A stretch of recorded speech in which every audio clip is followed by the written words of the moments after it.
साथियों नमस्कार। मेरा नाम सानंद कुमार है और मैं मोटिवेशनल स्पीकर के साथ ही साथ एक बीमा सलाहकार भी हूं। साथियों आज का जो हमारा वीडियो है वो स्पेशली हमारे LIC के एजेंट भाइयों के लिए है। तो मैं आज उनसे कुछ सवाल करना चाहता हूं। मेरे कुछ ऐसे सवाल हैं जो सवाल के उत्तर उनको देने में सोचना पड़ेगा कि मैंने उनसे क्या पूछा है। सबसे पहले मेरा सवाल उनसे ये है कि क्या आप इस बात से सहमत हैं कि LIC के कुछ ग्राहक विशेष ऐसे अभिकर्ताओं के साथ ही पॉलिसी लेना चाहते हैं जो कि आपके संपर्क से बाहर हैं या संपर्क में होते हुए भी उन्हें आपसे पॉलिसी नहीं लेनी है। उनके जहन में एक नाम आता है और वो नाम आपका ना होकर के किसी और का होता है। साथियों काम आप LIC के अंदर आप भी कर रहे हैं, काम वो भी कर रहे हैं, तो फिर ऐसा क्यों कि आपका नाम ना आकर के किसी और का नाम आता है? ये सोचने का विषय है और यही विषय हमारी जो परफॉर्मेंस है उस पर इफेक्ट करता है। नीड एनालिसिस जैसे हम लोग करते हैं अपने ग्राहक के साथ, वैसे हमें सेल्फ एनालिसिस भी करनी कि ऐसा क्या कारण है। चलिए मैं कुछ कहानी के तौर पे आपको बताना चाहूंगा कि वो आखिर कौन सा कारण है जिससे लोग हमसे पॉलिसी नहीं लेना चाहते हैं, जबकि हमारे जो कंपटीटर हैं या जो अन्य हमारे अभिकर्ता साथी हैं उनसे वो पॉलिसी लेना पसंद करते हैं। साथियों कहानी सिर्फ छोटी सी है कि आपने अक्सर सुना होगा कि जैसे हम लोग अपनी 2 व्हीलर को, अपने 4 व्हीलर को एक प्रॉपर एक स्पेसिफिक जगह ही हम लोग सर्विसिंग कराते हैं, या हमारे घर की महिलाएं जब भी कहीं शॉपिंग पर जाती हैं तो वो किसी एक ही दुकान पर जाती हैं। चलिए मैं इसके आगे भी बात कर लूं कि जो हम मेल लोग होते हैं वो एक ही जगह पर हम लोग अपनी सेविंग कराते हैं, कटिंग कराते हैं, जो भी हमारे काम होते हैं। तो आखिर ऐसा क्या कारण है कि हम लोग सिर्फ एक ही जगह जाना पसंद करते हैं? कारण सिर्फ छोटा सा है, जहां पर हम लोग जाते हैं वहां पर जो हमारा सेल्समैन होता है, जैसे हम गाड़ी ठीक कराने जाते हैं तो वहां एक मैकेनिक होता है, जैसे हम एक शॉपिंग पर जाते हैं या महिलाएं हमारी जो शॉपिंग पर जाती हैं उन्हें अपने लिए जो भी कपड़े लेने होते हैं वो भी एक स्पेसिफिक जगह जाती हैं। क्यों? आपने देखा होगा कि कुछ सेल्समैन से ग्राहक का सीधा संबंध बनता है, जबकि कुछ सेल्समैन अपनी सेल को नहीं कर पाते हैं। जैसे कि आपसे मैं एग्जांपल देके बात करूं कि जब हम लोग किसी कपड़े की दुकान पर जाते हैं तो आपने देखा होगा कि सेल्समैन तुरंत कहता है, आइए बहन जी देखिए ये अच्छी साड़ी अभी आई हुई है मार्केट में और आपके लिए ही आई हुई है और आप एक बार देख लीजिए। मैं आपसे ये नहीं कह रहा हूँ कि इसे परचेज करिए, लेकिन एक बार आप देख लीजिए। ये शब्द हमारी जो भारतीय महिलाएं हैं वो उनके दिमाग और दिल में सीधे टच करता है और वो सोचती हैं कि चलो देख लें। और देख लेने का मतलब आप समझ सकते होंगे, देख लेने का मतलब है कि उनका बैठना और फिर उसका काम शुरू होना। वो कई साड़ियां दिखाता है, कई दिखाता है और उसके नजर में रहता है कि हमें उनको कौन सी साड़ी देनी, उसे अपनी साड़ी भी सेल करनी है और मैक्सिमम प्रॉफिट वाली साड़ी सेल करनी है। तो साथियों आपने देखा होगा कि वो उसी तरह की साड़ियां हमारी महिलाओं को सामने रखता है जिससे महिलाओं को वो साड़ी परचेज करने में आसानी हो, और वो ये भी जानता है कि बार्गेनिंग होगी। इसके बावजूद वो क्या करता है, वो इतने डिफरेंट अमाउंट को पहले से ही मेंटेन करके रखता है कि अगर जब बार्गेनिंग का मौका आए तो हमें उतना ही पैसा उसे लेस करना पड़े, जिससे हमारा लॉस या जो प्रॉफिट होने वाला वो उस प्रॉफिट पे इफेक्ट ना आए। ऐसी छोटी छोटी जो टेक्निक्स हैं जैसे सेल के तरीके में होती हैं, ऐसी छोटी छोटी टेक्निक से हम लोगों के जहन में वो चीजें बैठने लगती हैं कि गाड़ी बनेगी तो हमारी गुप्ता जी के यहाँ से बनेगी, सब्जी आएगी तो हमारी शुक्ला जी के यहाँ से आएगी, या जिस होटल से मैं अभी वीडियो शूट कर रहा हूँ, मैं इस समय MP में हूँ और एक होटल में हूँ। इस होटल में बहुत सारी फैसिलिटीज बहुत अच्छी हैं, मुझे बहुत कम इस तरह की फैसिलिटीज देखने को मिलती हैं। तो यहाँ के लिए भी मैं रेकमेंड करूंगा लोगों से, और सेल्फ भी बोल रहा हूँ कि यदि मेरा स्टे होगा तो MP के अंदर तो वो इसी होटल में होगा, क्योंकि यहाँ की जो रूम सर्विसिंग है, हाउस कीपिंग है, क्योंकि यहाँ पे एक ही जगह पर सारी चीजें मिल रही हैं, पार्किंग की फैसिलिटीज दे रखी है उन्होंने, और जिस फ्लोर पे मैं हूँ वो 2nd फ्लोर है, ग्राउंड फ्लोर पे इन्होंने डिनर का और ब्रेकफास्ट का अरेंजमेंट कर रखा है। तो एवरीथिंग इज फाइन। तो मेन कहने का मेरा ये है कि मैंने आपसे ये बताने की कोशिश की कि एक व्यक्ति अपने सेल के दायरे में और सेल के कायदे में कुछ ऐसे चेंजेस करता है जो लोगों को टच करता है। और वो वही बातें करता है जो लोग जानना चाहते हैं, जिनकी उनको उत्सुकता होती है। लेकिन एक सामान्य जो सेल्समैन होता है वो उन चीजों की बात नहीं करता है जिससे ग्राहक का संबंध होता है। और वो अगर गलती से उसने 1 या 2 सेल कर भी दी तो वो ग्राहक के दिल में जगह नहीं बना पाता। मैं लोगों से कहता हूं कि कुछ भी करो, लेकिन ऐसा होना चाहिए कि लोगों के दिल में जगह होनी चाहिए। कुछ ना करो तो प्यार से बात कर लो उससे, कोई भी व्यक्ति हो वो आपको याद रखेगा। कुछ ना करो तो निस्वार्थ किसी की मदद करके देखो। तो मैं आपसे ये बात कर रहा था कि ऐसे क्या वजह है कि कुछ ग्राहक हमारे स्पेसिफिक एजेंट से ही पॉलिसी लेना पसंद करते हैं, लेकिन आपसे नहीं।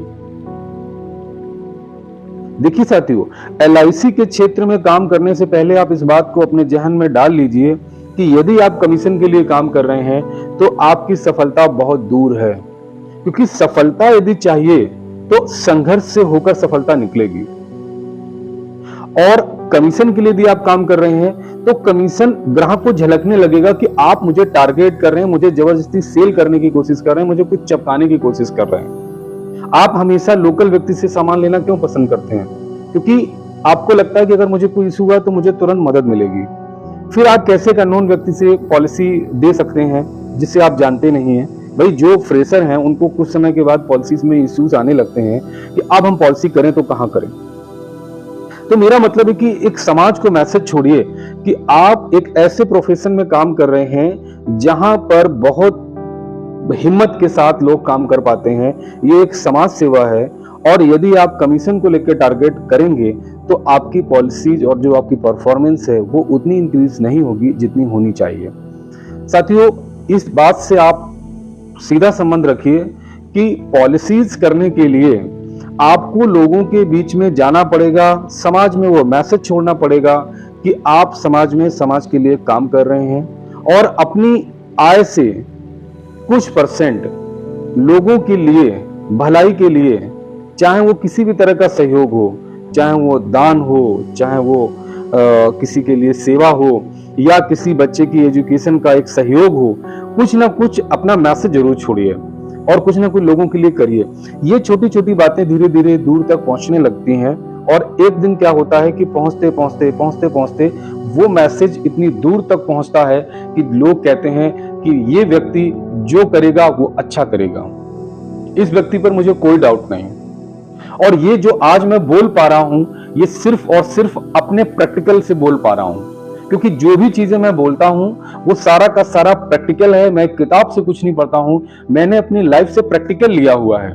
मैं सीधा आपसे कहता हूं कि यदि आप एलआईसी के क्षेत्र में काम कर रहे हैं तो डेफिनेटली आप एक मैसेज अपने आप से एक्सप्लोर करिए, इस यूनिवर्स को मैसेज दीजिए कि मैं समाज की सेवा के लिए बना हूं, मुझसे जो हो सकेगा मैं करूंगा।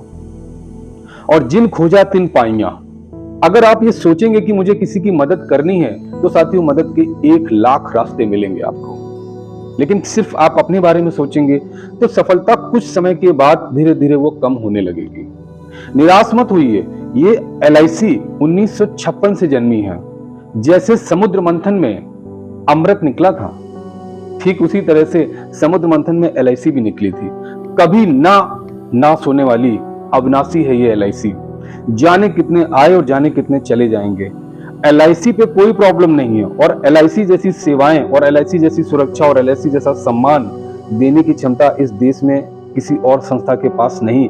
आपको गर्व होना चाहिए कि you are as a LICN, you should proud. आपको अपने पर गर्व होना चाहिए कि आपको अपने गुरु को धन्यवाद देना चाहिए जिन्होंने आपको एलआईसी के अंदर आने का मौका दिया। और देखिए कि कितनी कम शिक्षा में भी आपको पूरा का पूरा न्योता दिया और वही सम्मान, सेवा, सब कुछ दिया जा रहा है जो एक हाईली लिटरेट एजेंट को दिया जाता है। तो सबसे पहले अपना कॉन्फिडेंस हाई रखिए। इसके बाद में जो चीजें आप करना चाहते हैं वो सीधा संबंध समाज की सेवा से है। अगर आपको लगता है कि समाज की सेवा के लिए मैं क्या करूं तो मुझे कमेंट करिए।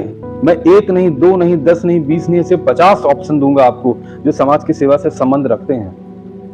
मैं बहुत बड़ा एजेंट नहीं हूं।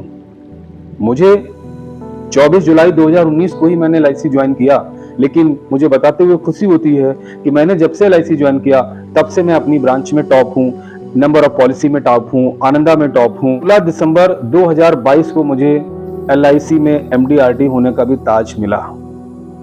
साथियों, ये आसान काम नहीं होता है। आप समझते हैं MDRT is a big, MDRT is just like Oscar award of the insurance sector. तो it's not easy thing for any agent. लेकिन क्या था, ये मेरी लोगों की प्रति सेवा थी, और उसी सेवा से ही आज मैं अपनी इतनी कम एज में, मैं अपनी व्यक्तिगत एज की बात नहीं कर रहा हूं, मैं बात कर रहा हूं LIC के क्षेत्र में जो मुझे इतना कम समय हुआ, इसके बावजूद भी मैंने एक नया स्टेप लिया कि मैं अपने एजेंट भाइयों के लिए हमेशा मोटिवेशनल चीजें देता रहूं, जिससे वो लोगों का विश्वास बढ़े और LIC के प्रति वो समर्पण बढ़े और उनका भाव बढ़े और वो LIC पे और अच्छा कर सकें। इसीलिए मैंने अपने YouTube चैनल का निर्माण किया, और मैं केवल मोटिवेशनल और टेक्निकल एजुकेशन से संबंधित मैं चीजें अपने एजेंट्स भाइयों के लिए देता रहता हूं। ये भी मेरा देखा जाए तो समाज की सेवा है। अब देखिए, माइंड दो तरह के होते हैं, प्लस और माइनस। कुछ सोचेंगे कि कुछ YouTube पे काम करें, हो सकता है कुछ पैसे मिले। मेरा ध्येय पैसे का नहीं है। मैं यहाँ लिख के दे सकता हूँ कि मुझे पैसे नहीं चाहिए, मैं यहाँ पर एग्रीमेंट कर सकता हूँ मुझे पैसे नहीं चाहिए, बस मुझे चाहिए सिर्फ इतना कि मेरी बनाई गई वीडियो उस हर नीडी एक जो जिसे आवश्यकता है ऐसे वीडियो की, बस ये वीडियो वहां तक पहुंच जाए, मेरी पूजा सफल है।